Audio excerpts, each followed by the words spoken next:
Hi everyone.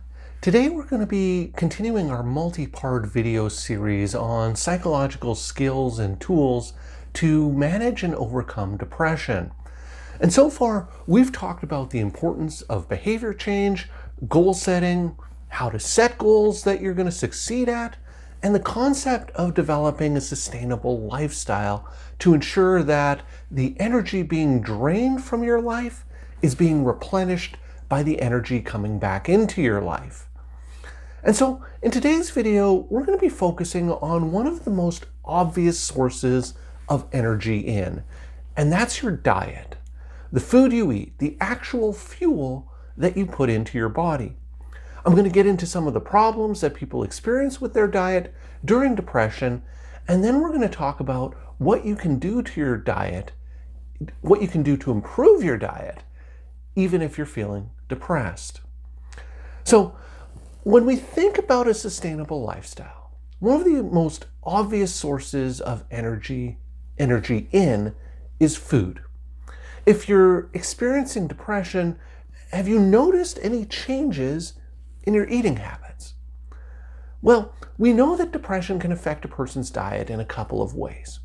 For some people, they tend to overeat as a part of using food to cope with negative emotional states or when they're feeling really down.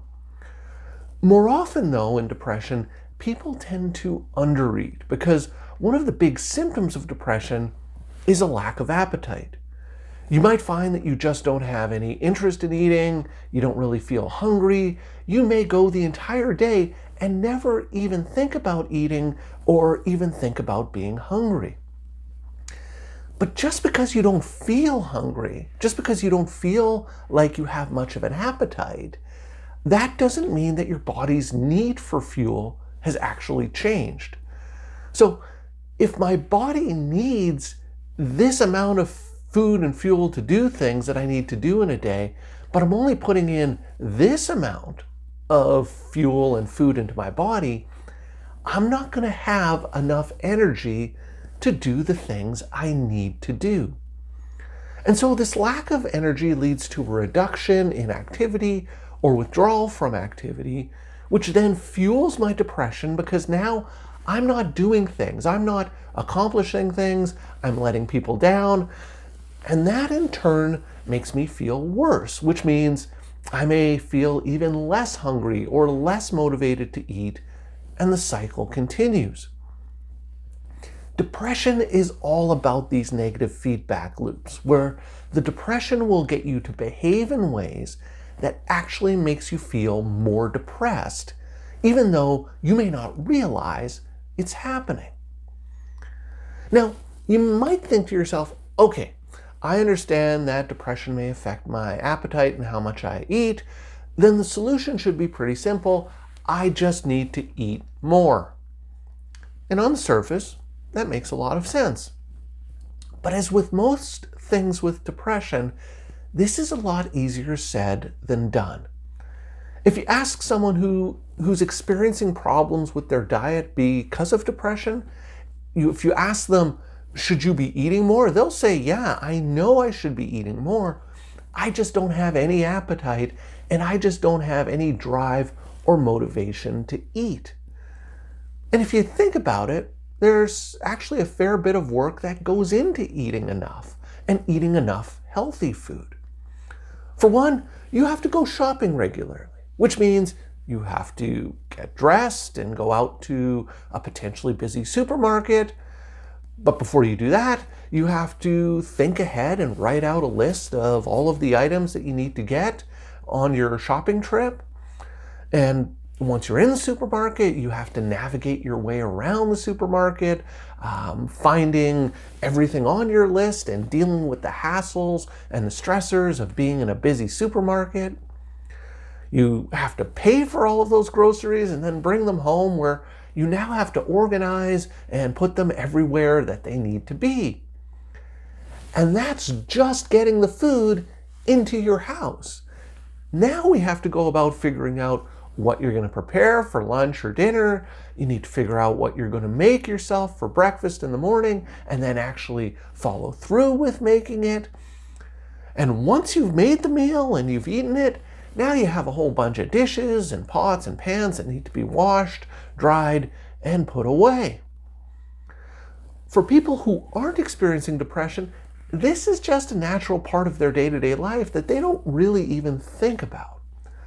But there are a lot of steps and there are a lot of things that you need to do in order to eat healthy. And for someone with depression, if you don't have a lot of energy and motivation, any one of the steps in this process could feel too overwhelming. So it actually makes sense why people with depression usually experience a deterioration in their diet. Aside from the lack of appetite, aside from the lack of hunger cues or desire to eat, there's also a lack of energy and motivation that makes it really difficult to do what you need to do in order to eat anything, let alone eat in a healthy way.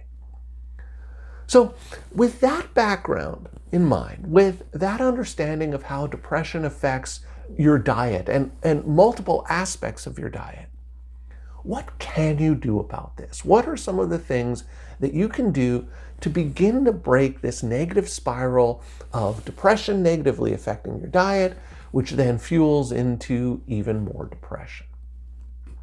Well, the first thing I encourage people to do is to develop a routine and schedule for when they're going to eat.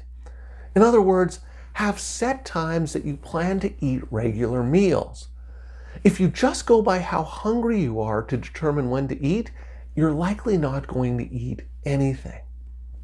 So the idea is to set aside times that you're going to eat. For example, I plan to eat breakfast between 8:30 and 9:30 in the morning. Lunch is going to take place at noon, and dinner is going to take place from 5:30 to 6:30. That's my schedule. That's my routine. And if I need to, maybe I even set an alarm to remind myself of these eating times. So it's important to have that regular routine of eating on a regular basis. Now, related to this, you also want to make sure that you're eating by the clock and by your schedule, not by how hungry you feel. Like I mentioned before, if you're waiting to feel hungry before you eat, there's a good chance you're not going to eat. So this might mean that you have to push yourself to eat at those meal times, even if you're not really hungry. And so what you may need to do is actually eat a little bit less food during these meals, at least to start, and then gradually build up how much you're eating over time. Now, in order for any of this to happen, you need to ensure that you have food in your home. So what that means is that you might need to set some goals around going grocery shopping once a week or once every couple of weeks, and making sure that your pantry is stocked with enough food so that you're not in a situation where you have to make a meal, but you're looking around and you don't have the food that you need to make that meal, which means that you would have to go to the grocery store to get the food, and that just becomes too big of a hassle, and so you don't even bother. So it's really important to ensure that you have the proper food in your home. And it's also important to recognize some of your limitations in terms of how much energy and interest you have of preparing meals. When you're recovering from depression, this is not the time to try and expand your culinary horizons or to try and challenge yourself with making really complex meals or dishes. The more complicated it is, the more difficult it's going to be to do, and the more energy it's going to take. The most important thing here is that you're eating, not that you're cooking. So what this means is that you may need to buy foods that are easier to prepare. This may mean more prepackaged foods or one-pot meals, those types of things. So while it might not be as nutritious and healthy for you as if you prepared everything from scratch, it's still better than not eating anything at all. Once your energy starts to come back, then you can go back to preparing more complicated or elaborate meals. Now, related to this is that you can actually cut down your food preparation time significantly by making extra when you cook something. So things like stews, casseroles, soups, chili, these types of meals work really well because it's not a lot of extra work to make a big batch of these. And so if you make a large batch of chili, for example, and then you eat some, but then freeze 6 or 7 servings that you can use later in the week, that can be very, very helpful in terms of food prep. I once had a client who essentially would cook all of their dinners for the week on Sunday. They would make a big casserole or a big batch of chili, a really thick and hearty soup, and they would make enough so that they could eat that every night for dinner. Again, this doesn't give a whole lot of variety to what they're eating, but it's what they felt they had the energy and the ability to do rather than every day having to prepare something new for dinner. Another thing you might want to think about is where you eat and how you structure those meal times. What I often encourage people to do is to ensure that they're eating at the dinner table and just focus on eating during that time. Meals are not a time to multitask, even though we often treat them that way. I'm rushing around trying to get some laundry on while also trying to respond to that email, and all that time I'm carrying around my sandwich and scarfing it down while I'm doing all of these other things. I encourage people to view meals as a break in the day from everything else that they're doing and just focus on eating. By doing this, you give yourself an opportunity to actually enjoy what you're eating because you're paying attention to it and not the 15 other things that you're trying to do. It's essentially approaching eating in a more mindful way so that we can reestablish some of that connection between the food that I'm eating and the impact that it has on me in terms of my energy.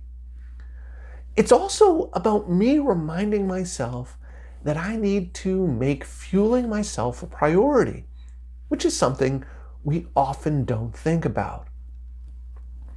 So, if you recognize that you could potentially benefit from making some of these changes in terms of your diet or eating schedule, the idea is to think about what are some goals that I can set to begin to start implementing some of these changes. For example, my goal is to buy a bag of baby carrots from the supermarket and portion them off into small containers to ensure that I eat baby carrots every day.